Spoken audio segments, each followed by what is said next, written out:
So you are one of the most well-known boot camps in St. Louis, which is an interesting thing because I'm in the middle of doing exercise week and I have asked around with people that know a lot about exercise, and your name came up not once but twice as somebody that I should talk to. So I got you on here and I'm really excited that you're here.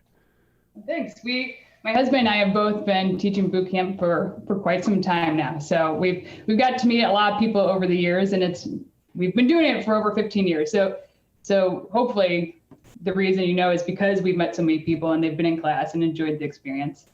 You know, it's funny, when the term boot camp first came out, I was like completely repelled by this idea, right? Like, who on earth would go put themselves in that position to do it? So what is a boot camp and why do you term what you're doing that way? I think first what I should do is clarify the difference between the boot camps that we run and maybe other boot camps, because when boot camps, the fad started off about 15 years ago, and it was very drill sergeant-like, where somebody would stand up in front of the class and yell at people, and that is not the type of boot camp that we run. There is a need for that. There are people who are very motivated by someone just yelling at them, degrading them, and if you need that is your thing, and more power to you. There are boot camps in St. Louis that operate like that. They're also very well known in the community. Those instructors stand up in front of you and yell at you. So be it, if that's what you like. That is not what we do. Our boot camp is, the instructors are the drill sergeants. We have boot camp names. The people in my class call me ma'am. The people in my husband's class call him sir. But we're doing all the exercises with the people in the class. And so we're up in front of the class yelling, let's do 25 bodybuilders. And we'll count it like a military style class, but it's more of encouraging people like, come on, you can do it, and making it fun.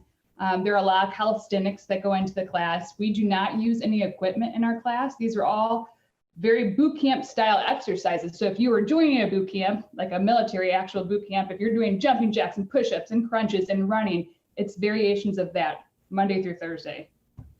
You know, it's interesting you brought up the idea of nicknames, or like that people call you ma'am. When I heard about this philosophy that you guys have, or this practice that you have, I think it was like, at first I thought it was kind of funny, and then I realized, wait a second, maybe this allows people to take on a persona that allows them to be a different person than who they are in their normal life, right? Somebody that thinks, I'm not an exerciser, but then they show up at boot camp and now they take on this persona. Is that right? Yes and no. I think it serves a couple purposes. One, you get a name on your first day. You stand up in front of the class, which that's intimidating anyways for people to stand up in front of the class, but you stand up in front of the class and I say, tell us about yourself. Where are you from? What do you like to do for fun? Have you ever been to prison? Just silly things to get them loosened up, and people yell out other names. Sometimes they're super inappropriate. Sometimes they fit along with what they do as a career. It's just to have fun. And then you have a boot camp name, and that automatically makes you part of the group. And now that we're talking about more, though, and you're talking about this other persona, it does make me think that when people show up to an exercise class, any type of fitness class, it can be intimidating just to show up. If you're not into fitness, you may think like, maybe I need to lose a little weight first, or maybe I need to start walking first. And I think even after the first day, that boot camp name kind of gives you a different persona of like, well, this is who I am in class. I can be this. It doesn't actually matter if I wasn't in shape before, or I wasn't able to run a mile, or whatever it was that was making you angsty about showing up for an exercise class. But the real purpose was to make people feel like they're part of this group, because that's really the goal there. I mean, making everyone feel comfortable, making them feel accepted. And if you're up in front of the class and people are yelling out silly things at 5:45 in the morning, you instantly realize like, okay, like this, I could do this. These people are fun. This is going to be good. We're going to have a good time. So who is the type of person that shows up and is willing to put themselves through having a name to them? And like, who does this? Everyone. We have such an interesting group of people. Let's see. So it really is all ages. For a long time, I would say I was probably the youngest person in the class for quite some time. And the range is, we have one gentleman who showed up. He was over 70 when he started. And that was, that's not typical. So that was unique. We have other people who are middle-aged who think, I want to be able to drink wine or eat candy and not have to worry about gaining weight. We have people who are CFOs of banks. We have business owners. We have people who are stay-at-home parents. It just runs the gamut. We have people who are Ironmen and Ironwomen. We have people who can't even walk a block without taking to stop and rest for a minute. So it really is a whole hodgepodge of people who just come together and find joy in working out in the morning at 5:45 before going off to work or doing the things that they do throughout the day. I think one of the things that was interesting that struck me about your particular boot camp or your exercise program that's different is the longevity of it. Because the people that I spoke with were like, I've been doing this for 15 years. I've been doing this for 12 years.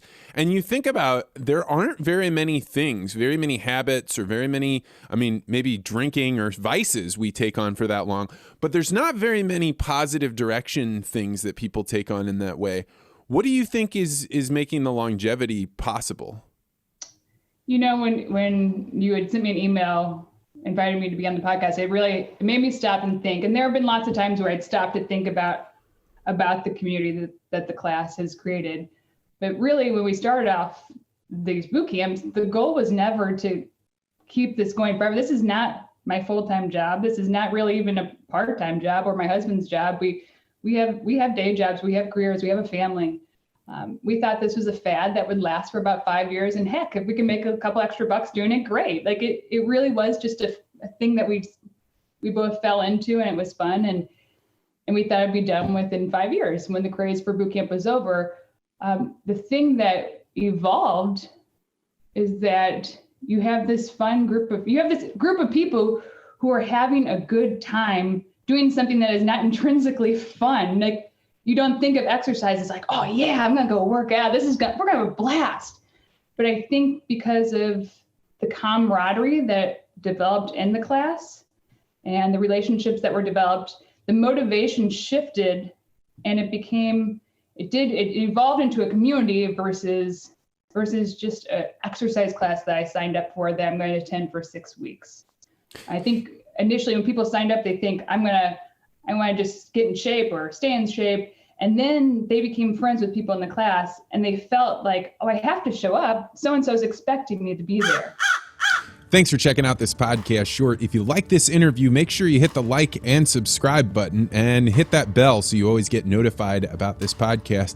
And if you're really interested in conversations like this, you may want to consider joining the Articulate Ventures Network. To find out more, go to network.articulate.ventures.